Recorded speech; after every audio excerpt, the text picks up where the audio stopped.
I will never see Sean Penn the same way after this.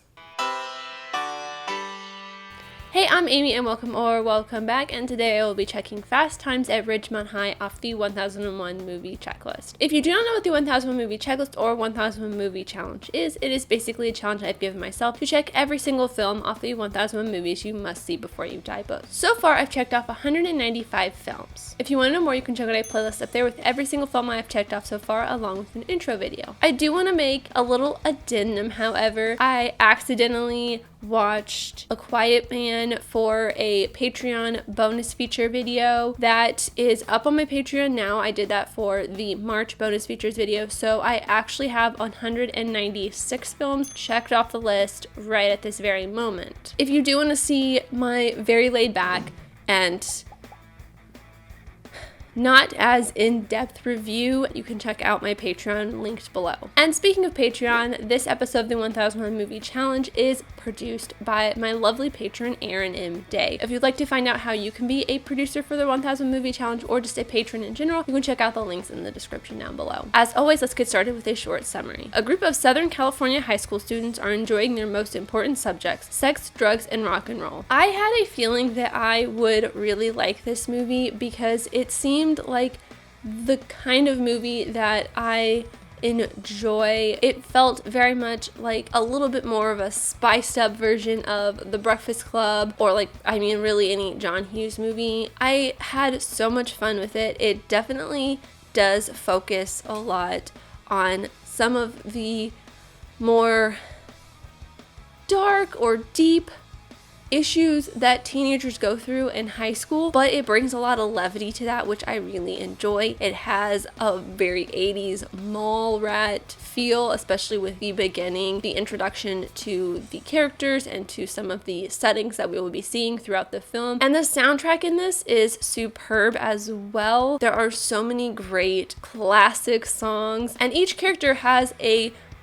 theme song in a way, or each moment has a theme song. The cast in this is also really, really great. Like I said at the beginning of the video, I will never see Sean Penn in the same way because I don't think I've ever seen him in anything other than like 30-year-old or maybe even later than that. This is so weird because he personifies that stoner surfer dude that is stereotypical for the 80s and 90s in Southern California films. Sean Penn just did such a great job, and he is unrecognizable as the actor that he is today, which is so great. It's what you want in an actor. Also, Judge Reinhold, I love him. Everything I've seen him in, I really, really love as well. And I just have to point out that there is a little baby Nick Cage cameo a couple of times, and he is credited as Nicholas Coppola, which is so weird to see. I went through the credits a couple times to see what his actual character name was, and I could not find him for the longest time because I was looking for Nick Cage. But then I saw Nicholas Coppola and I was like,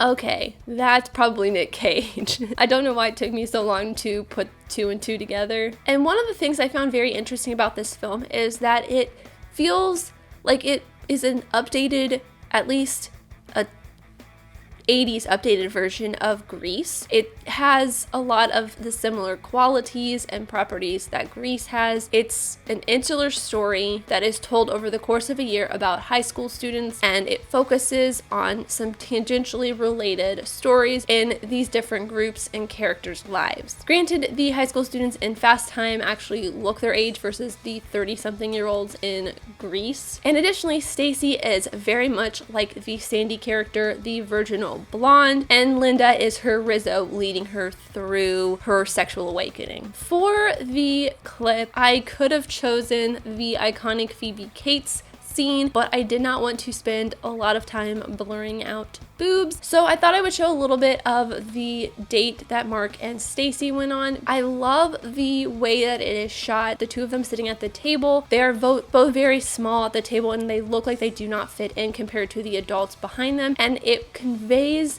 how naive and inexperienced they both are, not only in relationships but in their sexuality and all those kinds of things that as 15 and 16-year-olds they aren't ready for, but they are trying to be ready for, which is really brilliantly done. Have you decided? Yeah, I'll have the knockwurst. Excellent.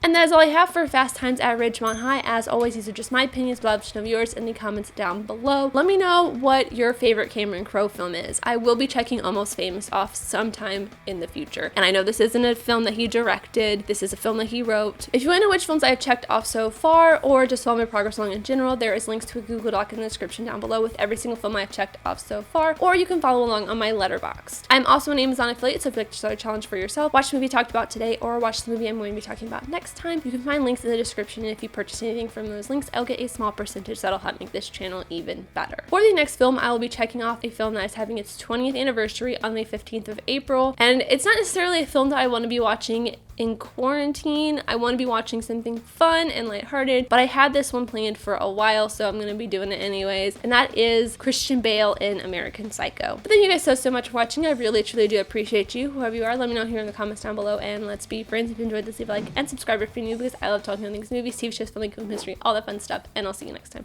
Bye!